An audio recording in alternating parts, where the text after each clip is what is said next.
I'm Jackson Norman, and I graduated in 2020. My time in student ministry ranged from about my sophomore year into my senior year, kind of starting out as just somebody who was, going, attending, and loved it. It kind of evolved into the leadership side of it, where I was kind of rearranging everything, trying to get everybody to, get worship settled, get a message settled, whether it was testimonies or somebody was leading a lesson and stuff like that. My time in student ministry began in freshman year. I heard about it from some of my friends, and then I chose to go. I was like, I don't know, I didn't really feel like being an FCA because I wasn't actively on a sports team.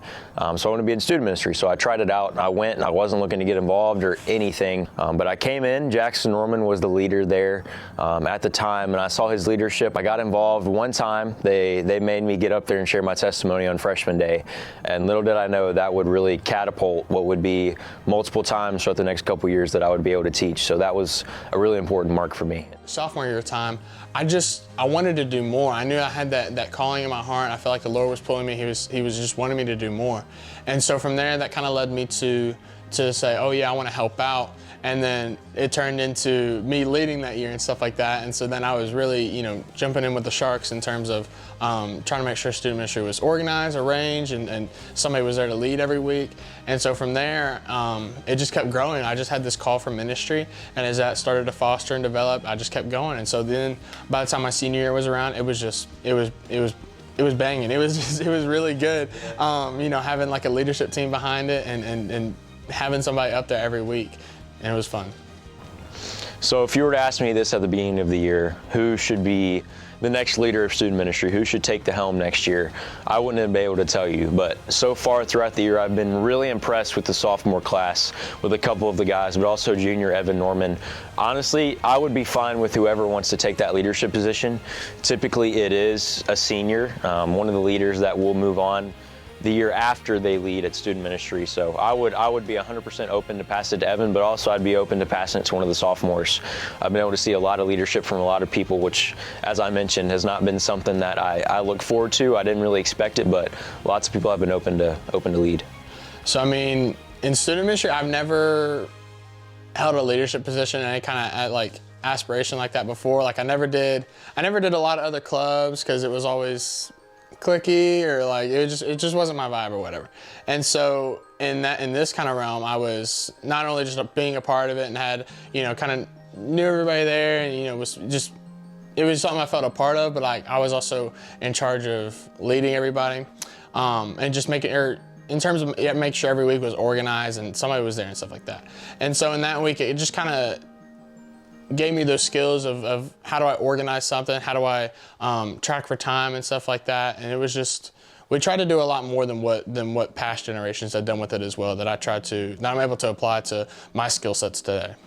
With the way we had it, we had a leadership team, and luckily there wasn't just all seniors a part of it. We had Hunter Reich and a couple other sophomores, but we kind of just trusted them to kind of, take it. Like it just in our minds, it just kind of made sense. Like, hey, we're gonna leave. You're the junior here. You'll be kind of responsible for fostering and making your own team for next year and stuff like that. And so that's kind of how it happened. And it just worked out very well. So last year, Hunter Reich was the leader. He was the senior guy. He had really led it. He would have led it junior year, but junior year was canceled for him. So senior year, he led it.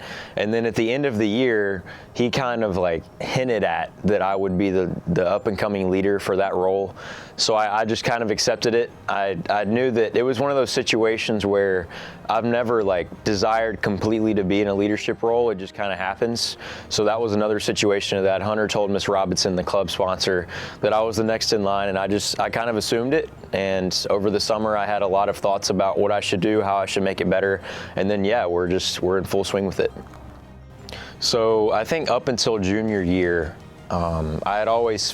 I never felt called to specific church ministry. I remember, Bellevue does this a lot, where they, maybe once or twice a year, where they teach about serving or going on mission trips or going on missions teams across the country or across the world for a summer, and just felt called to the ministry. I've never felt led to answer for that or get up for that.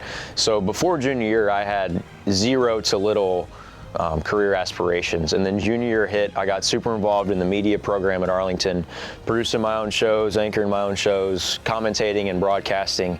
And that has really opened up that opportunity. I've been able to see so many opportunities to witness to people and to be a light, show up in that media program, in that media field.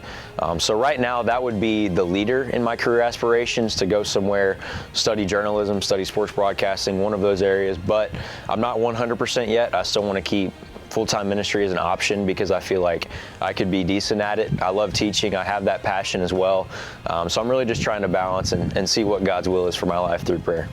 So if you don't come, you're a Christian looking for community. If you're a non-believer asking questions, asking those tough questions, you're doubting God's existence or God's presence, please come. We've got the tough topics at the first week of every single month where we can tell you about that, share about that. We're open to anybody all the time, but specifically and especially the first Friday of every month.